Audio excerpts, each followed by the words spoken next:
Hi, welcome to the Keto Crafter. My name is Lori and I have been following a ketogenic lifestyle for a little bit over a year. It was November of 2019 when I first started. I've lost a grand total of 120 pounds. I feel great. I've reduced inflammation. On this channel, I try to just share my journey. I try to share anything that I find inspirational. And sometimes I do recipe videos. If this sounds like something that you may be interested in, please subscribe to my channel. And thank you for watching. Today I sort of wanted to talk about slipping into recovery. And I know that sounds a little bit strange, but we can slip into recovery. And when you think of recovery, you think of an illness, you think of an addiction. Well, recovery can mean anything. If you're grieving, that's a part of recovery.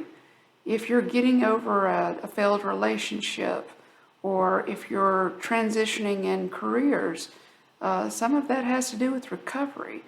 And we're all on a journey of recovery, whether we plan on it or whether we're focusing on recovery or not. We're all on a journey of recovery.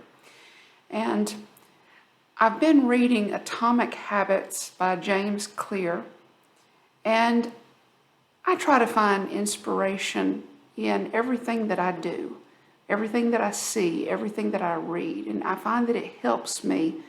It calms me down.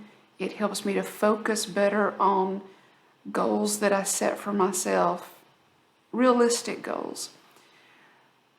But what if we slip out of our, off of our path, and make a mistake? Let's just use keto as an example. So if you're eating, strict keto or carnivore or even lazy keto, dirty keto, whatever you're doing, it's fine. But if you go off plan and if you eat something that, is not on your plan, well, how do you deal with it? Myself, I deal with it probably the best way that I can.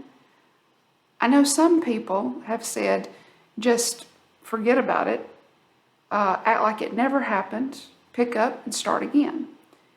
Well, for me, if I did that every time I went off plan, I would never stop going off plan. I would think that it was okay to do so.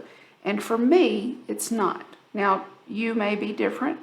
But considering that I am basically doing ketovore to reduce inflammation as much as possible, then I tend to need to keep myself on point. I need to make sure that I do not stray off and eat something like bread or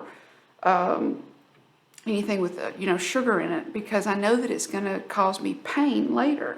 So I have a good motivator to keep me on my path, because if I don't, then my body punishes me. And it's not a very, enjoyable process. It's a lot of pain. It can cause, flares. It can cause a lot of inflammation. And I just don't feel good when I'm inflamed.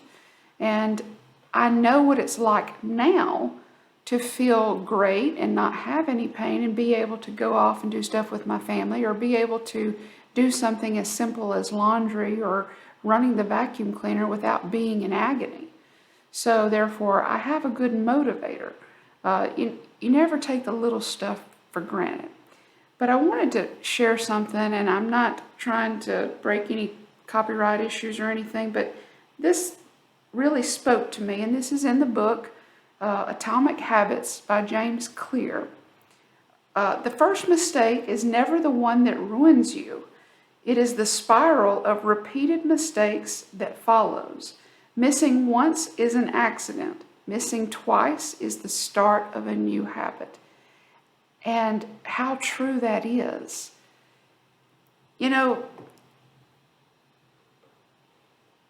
Let's just say I'm doing really great, staying on plan, not eating anything off keto or carnivore.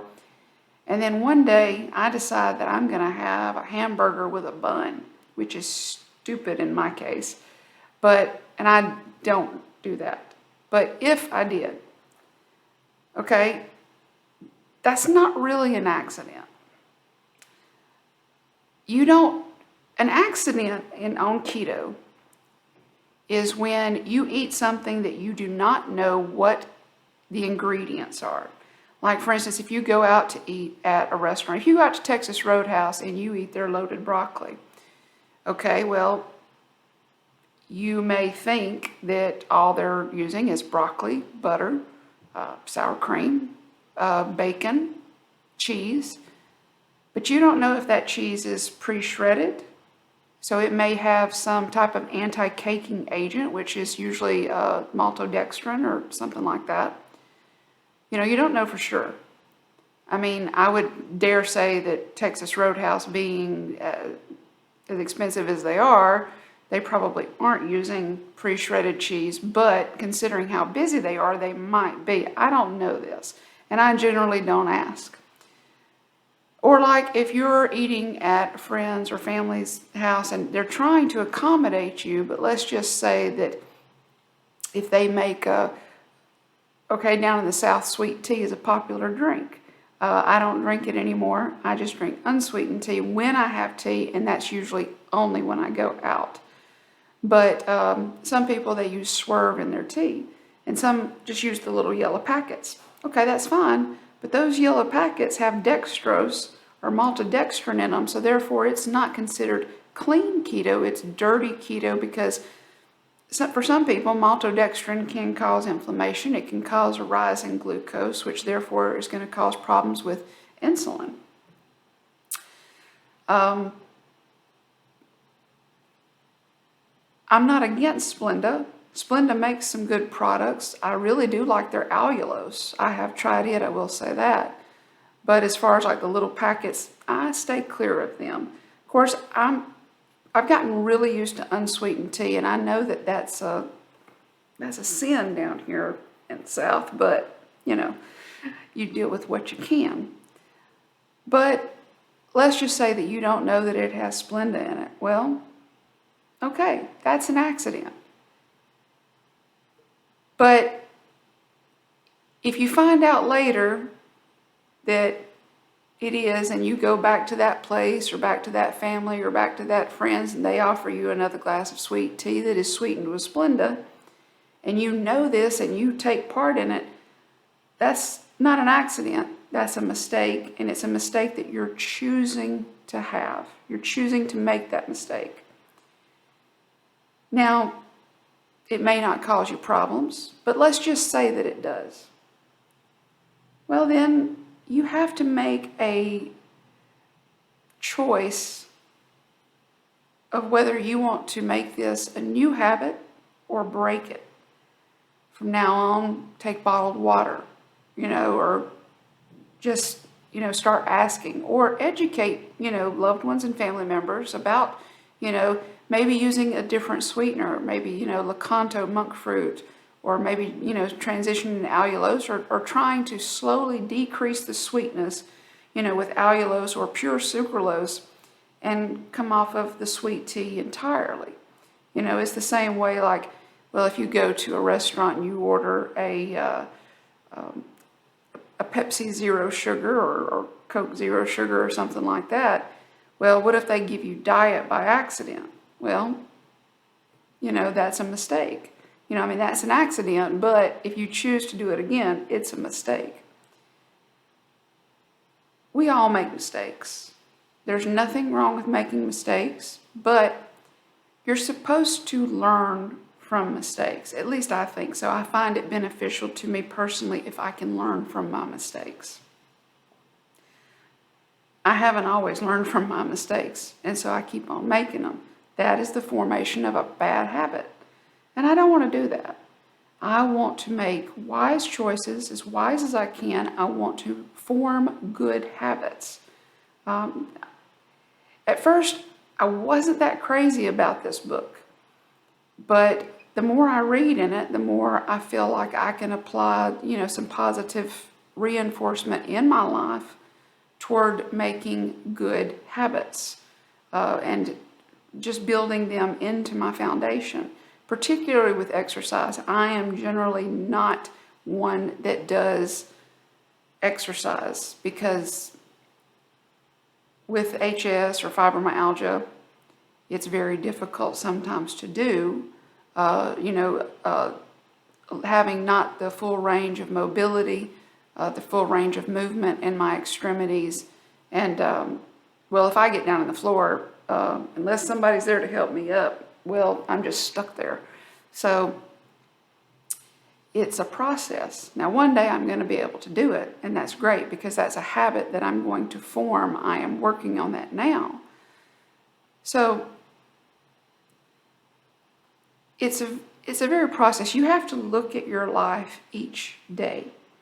And you have to say, what were the pros and the cons of my day? Make a list. What did I do right today? And what do I feel that I've done wrong today? What do you feel you've done wrong today? Not anybody else, because you know what? It is not other people's job to judge you, and it is not your job to judge others. No matter what they're doing, if they are trying to do something that is different in their workout routine or in their diet or their lifestyle, if they want to, their career or whatever, it's not our place to tell people what to do. If they ask for advice, sure. But I think one problem that we have really embraced is that we have become a society that believes that everybody has the right to their opinion. It's true, everybody does have the right to their opinion. But I've been thinking that maybe we shouldn't always feel like we need to share our opinion because we may hurt others in doing so. And I don't know, myself, I don't want to hurt anybody. So sometimes I keep my opinions to myself. And that's not that I think I don't have a right to voice my opinion. If it's something I'm very passionate about, I will voice my opinion. But I feel like I have grown in a way that I no longer feel like I have to voice my opinion on everything. I think that opinions can be beneficial. Criticism can be beneficial as long as it's constructive. I think tearing others down is never an answer. It's never going to be a solution to any problem. It's one reason why I absolutely detest political posts on social media because it's negativity. It brings us all down. I'm guilty of making political posts, and I have found that I just don't want to do it anymore because the least amount of stress that I have in my life, the better I feel. And see, I'm constantly learning because more and more I want to slip further and further into recovery. Recovery is a process. Sometimes it's not easy. Sometimes it's not hard. It is something that you can make a conscious decision to do each and every day. And I hope that you know that you're not alone. Whatever you're recovering from, I support you 100%. And I just hope that maybe something that I have said, something that I have learned, that I am sharing, I hope that it helps you. Because that's all that we can do. We help one another, and that is how we grow. And I've said that before, and I'll keep on saying it. We have to learn to grow together. We need to stop the division just because somebody may be doing something differently. I have friends that may be trying a low-fat diet. Well, just because I'm doing, ketovore, which means that I have a little bit more fat, than regular, but the fact is that they're doing what they believe works for them, and I'm doing what I believe works for me. And I think it's important that we share our knowledge in a way that is instructive but yet supportive. Always try to make a positive impact to those around you and try to keep your circle positive, filled with positivity. Remove the negative, and you're going to succeed in everything that you do. And, well, I just hope that you're having as great a day as I am. And I know the week is almost over. I'm looking forward to the weekend, not really having anything special, but it's just a wonderful time to be alive. We're on the mend. We are slipping into recovery. Let's make it a joyous journey. Thanks for joining me. And until next time, stop making excuses and start making progress. I'll see you later.